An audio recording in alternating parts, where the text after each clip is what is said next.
There are machines that win races, and then there are machines that change the entire sport. 4 cars, 4 different eras. Each one rewrote the rules of what a rally car could be. The Audi Quattro that introduced 4-wheel drive when everyone said it would never work. The Lancia Delta that dominated for 6 consecutive years with a record that still stands.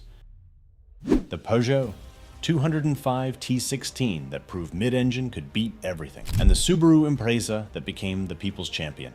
These aren't just rally cars, they're legends, and this is why. Audi Quattro, the revolutionary, 1980. The World Rally Championship had been dominated by rear-wheel drive for decades. Then Audi showed up with something nobody had seen. A production-based coupe with permanent 4-wheel drive, the Audi Quattro.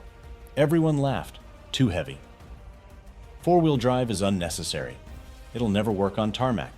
They stopped laughing in 1981 when Hannu Mikkola won the Swedish rally. The first victory for a 4-wheel drive rally car in WRC history. The Quattro didn't just win, it dominated. Snow, ice, gravel, mud. While rear-wheel drive cars slid and fought for traction, the Quattro just gripped and went. By 1982, Audi won the manufacturer's championship. By 1983, Mikkola took the driver's title. The Quattro evolved rapidly. A 1 and A2 variants brought more power.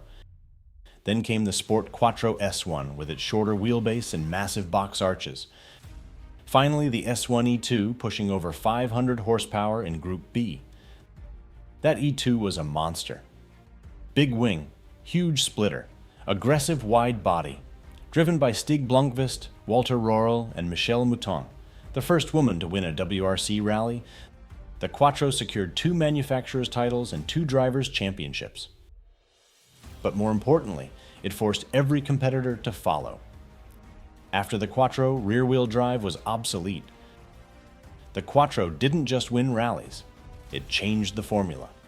Peugeot 205 T16, the giant killer. 1984. Audi's Quattro dominated Group B. Over 400 horsepower. Years of development. Then Peugeot arrived with the 205 T16.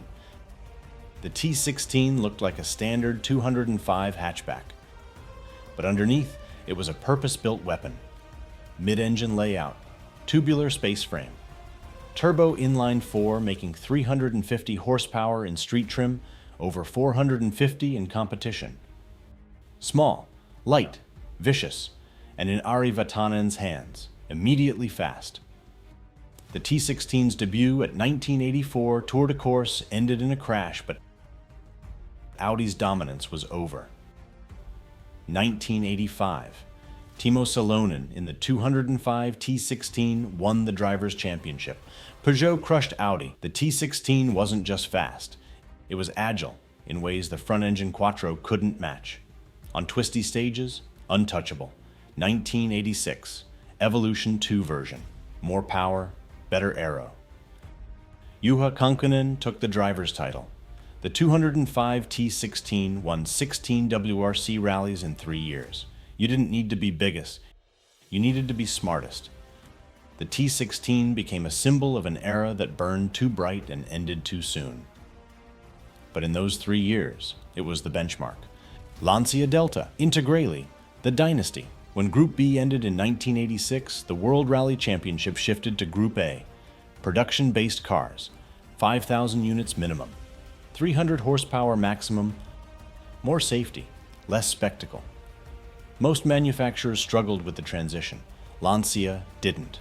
They had the Delta HF4WD, a turbocharged 4-wheel drive hatchback based on Giorgetto Giugiaro's elegant Delta design, and it was perfect for Group A.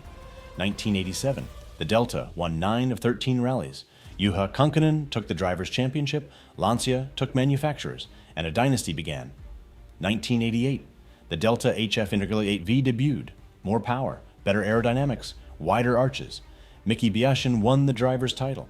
Lancia won manufacturers. Again, 1989. Biashin repeated. Lancia repeated. The Integrale won its first 12 rallies of the season. Untouchable. 1990. Manufacturer's title. Again, 1991. Kankkunen returned to Lancia and won his 3rd driver's championship. Manufacturer's title. Again, 1992. The Integrale Evoluzione, the final evolution, secured the 6th consecutive Manufacturer's Championship. A record that has never been broken. 6 years, 6 championships, 46 WRC victories. No car in rally history has ever dominated like the Lancia Delta Integrale. And here's what made it special. It wasn't the most powerful.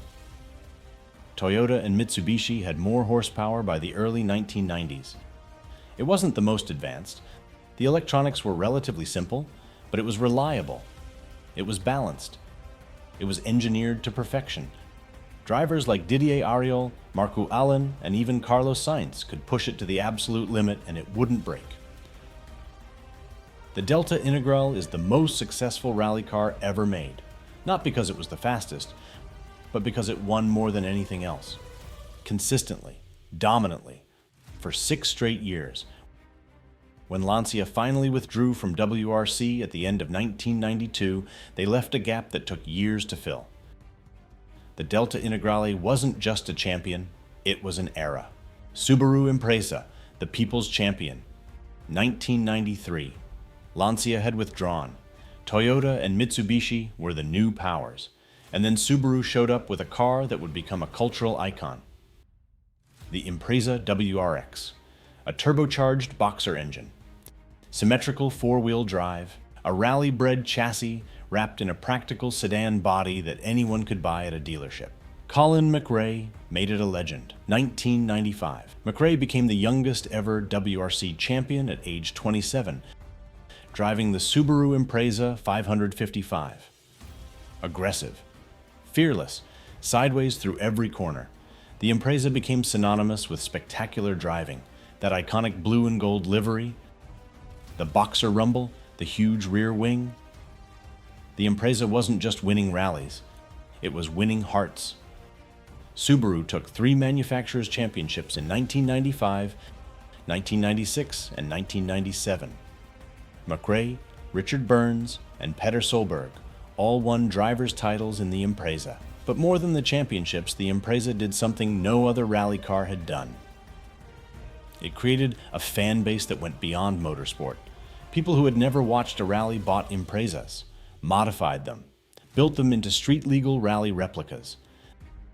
The Impreza became the performance car of a generation, and Subaru leaned into it. They sold road-going WRX STI models with rally-inspired specs, limited editions with special liveries. The connection between the race car and the road car was direct. The Impreza battled Mitsubishi's Lancer Evolution for years. Blue versus red. Subaru versus Mitsubishi.